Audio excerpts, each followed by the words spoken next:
everyone, and welcome back to our channel. We are Millennial Mom. If you don't know who is who, I'm Millennial. This is Mom.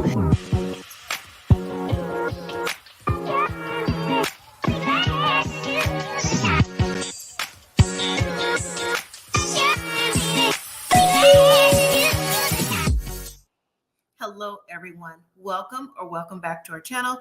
If you're new here, I'm Mom or Kay from Millennial Mom, and today we're going to talk about 90 Day Fiancé, Love in Paradise, Season 4, Episode 9, You May Need a Life Jacket. So before I begin, if you are new here, please consider subscribing to the channel. Over here I do the 90 Day franchise, 90 Day Love in Paradise, The Other Way, and the original 90 Day Fiancé, plus the tell-alls, Married at First Sight, and other things coming down the line. I would like for everyone to hit that like button. I'd really appreciate that. And leave me your comments. Let me know what you thought about this episode, these couples, or just the 90 Day franchise in general. All right, so let me get started. So the couples on this season are Luke and Madeline, Kyle and Annie, Shawn and Alliya, formerly known as Douglas, and Alex and Adriano. So we're going to start with Luke and Madeline. So here's a picture of Luke and Madeline, if you don't know who they are. Luke is 30, Madeline is 19, and we're just going to start with them because from last week's episode to this week, it just kind of rolled back with them to start. The problem with Luke and Madeline is, besides the age, Luke wants Madeline to sign a prenup, and Madeline is pushing back against it, saying, why do I have to sign a prenup? If you love me, I shouldn't have to do this. And you know what? I feel that Luke should have her sign a prenuptial agreement because Luke says he has $100,000 in investments and he wants to, preserve his business and things he's invested in. Even though the investments went belly up, he still wants to, keep what he has for the sake of the marriage or the pending marriage. But to me, at the same time, Luke has kept Madeline. She has her own luxury apartment that Luke has. She has her own beauty with the e-business. She has clothes. She's got the little toy poodle or whatever type of dog it is. And, Luke has kept her in a particular lifestyle, like a sugar baby. So Madeline doesn't understand why Luke would want a prenup. So, Luke also invited, because they're on a vacation, Luke and Madeline, he invited his friend Brian. Brian just so happened to be married to Madeline's friend up to the vacation with them to have a good time because the vacation is like on a river or lake or something, and they have different activities for people who visit the lake. So he thought it would be a good idea because Luke is also going home next week to spend time with his friend and vice versa. But Luke tells us in confessional that Brian has a secret that he heard and he wants to tell Luke about it in person. Now, when Brian and his wife come to the vacation, Madeline is not happy because she feels that Brian likes to tell lies and she just overall doesn't like him. Well, what Brian told Luke is that Madeline slept in the bed topless with someone random that she had a party with. Madeline had a party, was at her house, and Madeline ended up sleeping with the guy who apparently had too much to drink in her bed. Even though she said she was topless, nothing happened. Well, Luke is still upset about hearing this news. So it's now in the evening time. Brian and his wife went ahead and went home because, they feel like, the energy is off. And guess what? The energy is off because how would it still be on the up and up once you hear that type of information that, hey, your fiance is probably cheating on you in the apartment that you have her living out of while you're in the States. So in the evening time, Luke, it must get chilly where they are. They're in Colombia, I believe. And Luke has on his squirrel jacket or coat, I should say. I don't know what kind of faux fur or regular fur, hopefully it's faux fur that it is, but he's from head to toe. And Luke looks like either from the activities of the day, he's tired from swimming and being out in the sun, or Luke may have been drowning his sorrows in a little bit of alcoholic beverages because Luke looks like his eyes is real droopy and he's already had a little something extra going on. So he's telling confessional that he's still upset about the information and that he just doesn't trust Madeline. And if he doesn't trust her, he definitely can't marry her. So while Luke is talking to production, here comes Madeline, and she also has on her faux fur squirrel coat as well. And she sits down, and a round of drinks come. And so Madeline has her upset face on, looking at Luke with her lip poked out and saying, she doesn't feel like she did anything wrong, because Luke asked her, "Are you sorry?" Madeline said, "No, I'm not sorry." She said, "For what? Why should I say sorry if I didn't do anything?" In confessional, Madeline says she don't say sorry for things that she's not sorry for, and especially not to make somebody happy. And I said, you know what?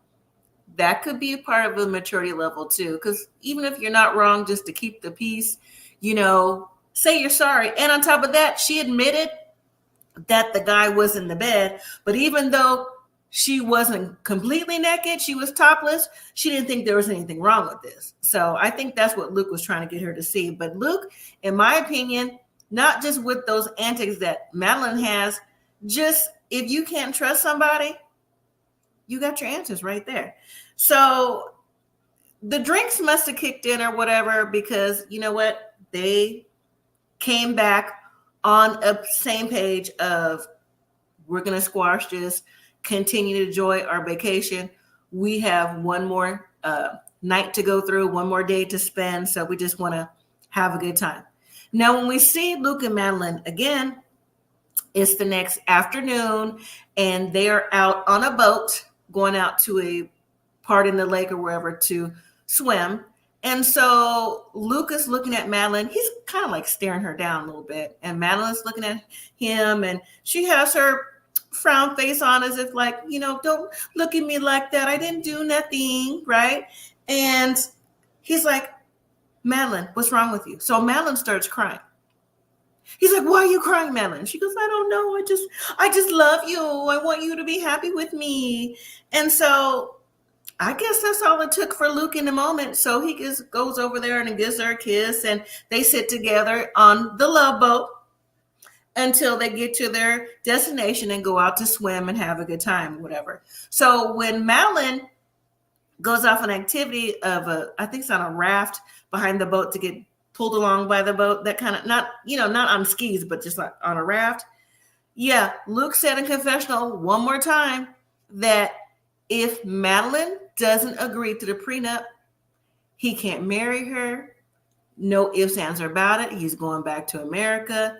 That's it. That's all. I'm like, Luke, you should just stick with your guns then. If she told you no, she don't want to marry you. You say you don't trust her. What's the flip-flopping back and forth for? Matter of fact, last week when Luke said that she was acting like a teenager, that he wanted to deal with a real woman, that's what sealed the deal for me. I mean, a real woman. I mean, Madeline's a woman. She's a young woman. She's still a teenager. So if you want someone with more maturity, you're not going to get it right here. All right. Let's move to Kyle and Annie. Let me bring their picture up. Kyle is 32. Annie is 39. So is it me, or are the conversations that they're having, they're playing checkers and not chess? Because they're trying to outmaneuver each other in conversations and trying to get their points across without any compromise. But I mean, it's not my relationship. I don't know if it was me. I don't even know if I could compromise with Kyle at all anyways, just based off of what he does as a living and a lifestyle, which is being a donor for women and families who are looking for someone, a sperm donor, to help them have a baby. But the problem with this is it's not done clinically in a sterile environment. It is done naturally. Kyle goes visits these ladies in person to have a connection and to try to, get them what they need, or what they want, I should say, which is a baby. So Annie and Kyle are sitting down, and Annie is still like, I don't know if I can be with you, Kyle, because if I'm going to be your girlfriend, you have to stop donating. And not just donating in person. I think Annie may have been just like a little bit more, I don't know, possibly into Kyle's donations if he did it the clinical way versus in person. And I don't blame her. So Kyle's looking at her suspicious, like, I don't know if I could ever stop. Like, why are you even saying that to me? But then also in conversation, Kyle gets up, gets his phone, and he goes, hey, look at this. And Annie says, what is this? He says, it's my lab records. And so Annie says, well, that's good. You're showing me your lab records. And I'm saying, yes, that's good. But Kyle, you should have been doing this as a routine. Anyways, Kyle's been donating for years, and it seems like it's giving the energy that this is the first time he's ever gone to a clinic to test for any type of diseases along the way that you may catch, if you're doing things in person intimately with someone else. And so, Kyle was like, oh, I'm showing this to you to make you feel better. And he said, stop. You're not making me feel better. This is for you. So you can show all the ladies that you donate to or whoever you find online and say, hey, I got a clean bill of health. This is why you should pick me. So no, this is not for me. And so Kyle said, that's not true. And then Annie said, when is the last time you donated in person? Kyle said, well, it was 4 months ago, a lady in Norway. And then a month ago, a lady in the United Kingdom. And Annie said, oh, I didn't know that. You didn't tell me that, so you lied to me. But then Kyle turned the tables. That's what I'm saying. This is like checkers and not chess. Kyle turned the tables and said, so when was the last time you were intimate? She said, Kyle, I told you that. It was right before you got here. I broke things off with my ex-boyfriend, a man I was seeing. And so Kyle said, you didn't tell me that. And I'm like, does it matter?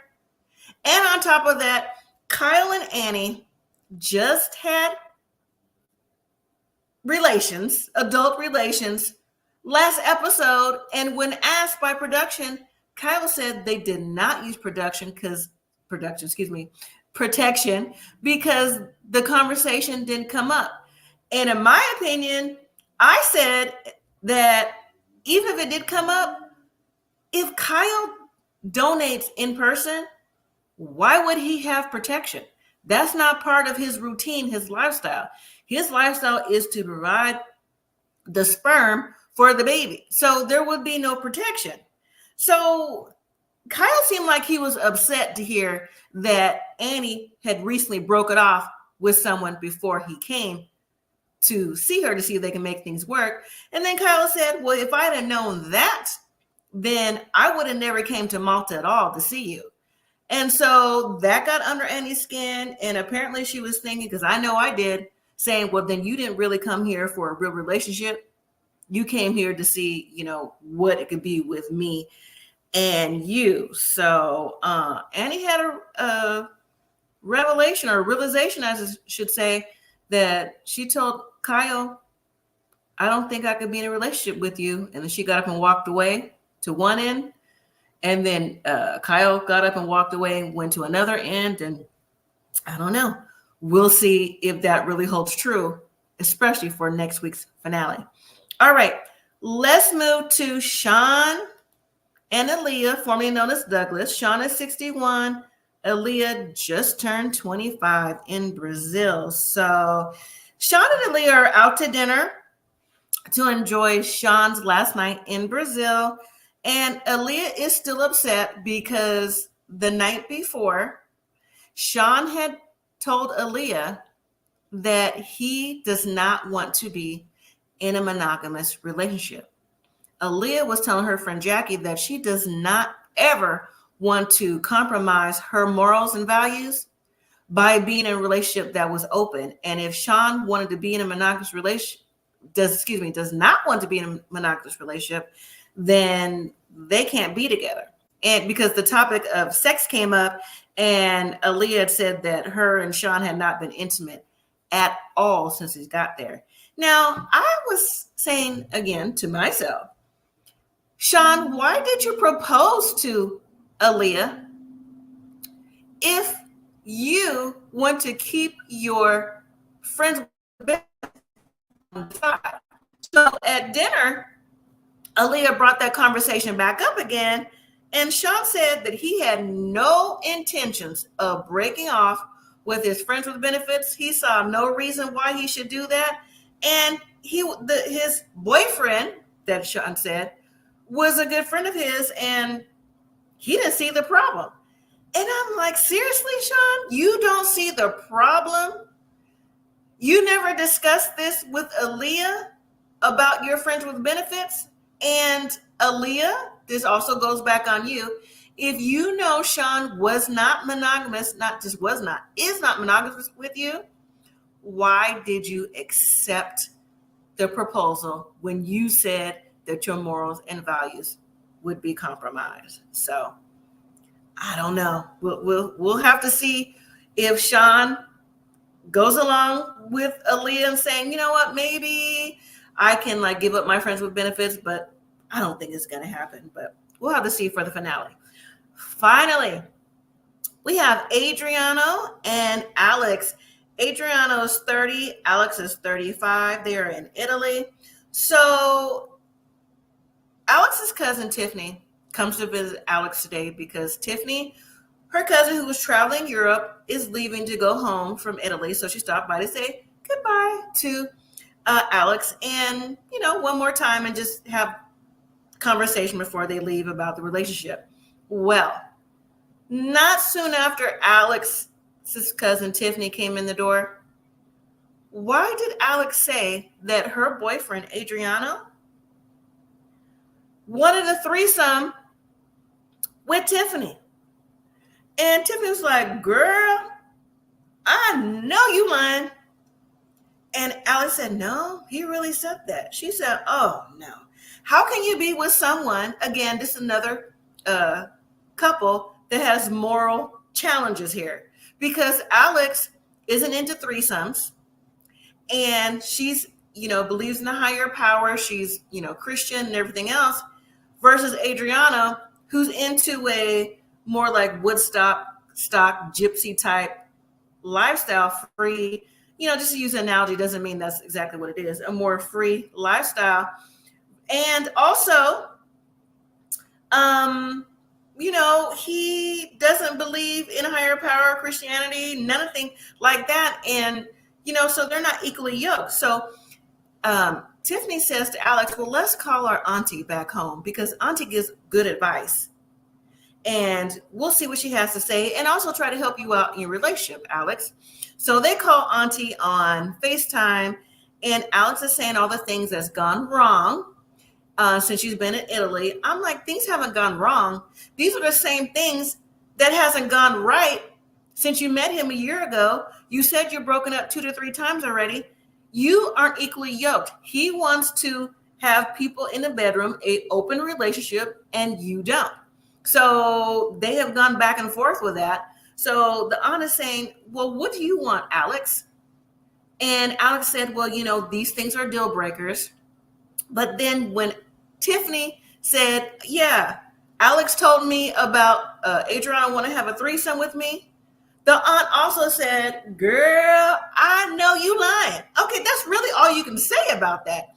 And so Tiffany in confessional said, you know, how crazy would that be if I went along with this and, you know, on holidays, you know, Christmas, different things like that, family gatherings, you know, your man is looking at my booty? She said, oh, no, that'd be too uncomfortable. Well, Alex and Tiffany's aunt told Alex something very profound for Alex because clearly Alex needs to know this. She said, don't devalue yourself for the sake of a man or your relationship. And I said, you know what? She definitely needs to hear this because Alex is flip-flopping with Adriano. I do believe there's a sexual chemistry with those two, but other than that, I don't see them really connecting on anything. So, I mean, if it's looks, then looks can fade, but that's not going to take you to, you know, 10, 15, 20, 30 years from now based off of looks. You have to have something solid and grounded to keep your relationship going forward with anybody. So, well, after that conversation, it's time for Tiffany to leave. And, Tiffany says, girl, I hope you have a safe trip. Make up your mind about what you're going to do. Make the best decision for you. And Alex said she would. Now, Alex said in confessional, she knows she should, be going home on the same flight with Tiffany, but she's not going to do that because her and Adriano have plans and she don't want to break the plans. I said, okay, girl. All right, if that's what you want to do. Okay.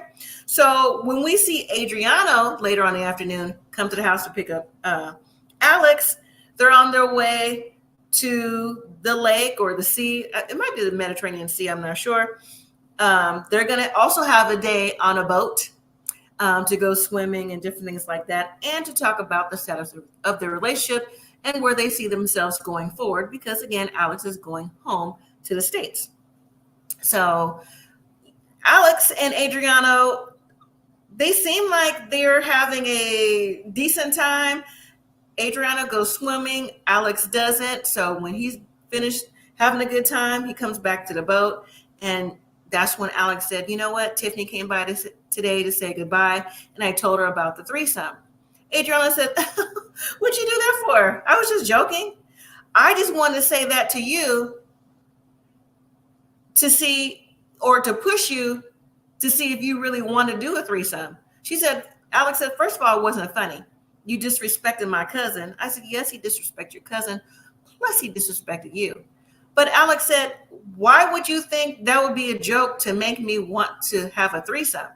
And so Adriano tries to be real suave and real smooth. He said, well, this is what I like.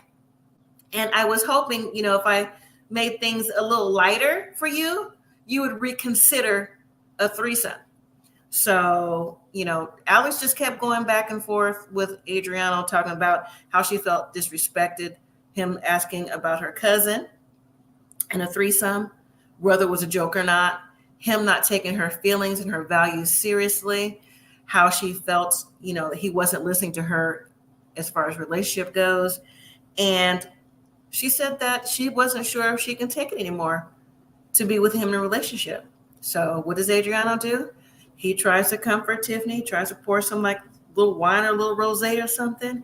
And Tiffany's like, no, I don't want that. In confessional, Alex said that, did I say Tiffany? I meant Alex. Alex said that she didn't want that. And she said that's usually how Adriano gets her to come back in, because she's attracted to him physically, to, his words, really the pillow talk. And this time she's got to hold her ground because they just don't have the same values. And she just literally can't take it anymore. So, all right. Well, that was the end of the episode. Next week on the season finale, staying with Shawn and Alliya. Shawn and Alliya go to a surgeon's office, cosmetic surgery, to talk about procedures to make Aaliyah look more feminine.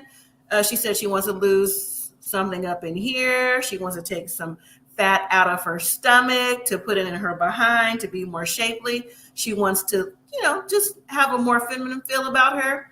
But Shawn said in confessional that, you know what, if Aaliyah decides to do transition surgery to, go from truly male to female, he's not sure if that's who he wants to be with. He said because he was attracted to Aaliyah as a man, and that's how he wants to see her and be with her. And I'm like, really, Shawn? You want her to still be a man? I understand what you're saying, but I mean, you're in an open relationship. So to put, things on it to make it, a liking for you, having your cake and eat it too, yeah, I don't think that's going to work. I think Aaliyah is going to walk away. All right. Then we have Luke. He is undecided if he wants to stay with Madeline or not. And she's worried that Luke may not come back when he goes back home to America. And she's even asking Luke that question. She said, are you sure you're going to come back? Because I'm worried that you won't, and I'm going to miss you. So we were left at a cliffhanger for that. And then we have Alex. She's decided that she can't stay with Adriano anymore. And she's officially broken things off for good. Or has she? And then finally, we have Kyle confronting Annie. Kyla's saying, oh, Annie, all right, so you telling me all these different things, but remember when you took the ovulation test? You know I track your ovulation and when your cycle comes on. I think that you're trying to trap me with a baby because your breasts look like they are lactating. And is he trying to insinuate that Annie is pregnant because he could tell that her breasts seem to be bigger and lactating based off his experience? Is that what he's trying to say? That Annie is trying to trap him? No, I don't believe it. But hey, we'll have to wait for the finale to see what is really going on. So, all right, everyone.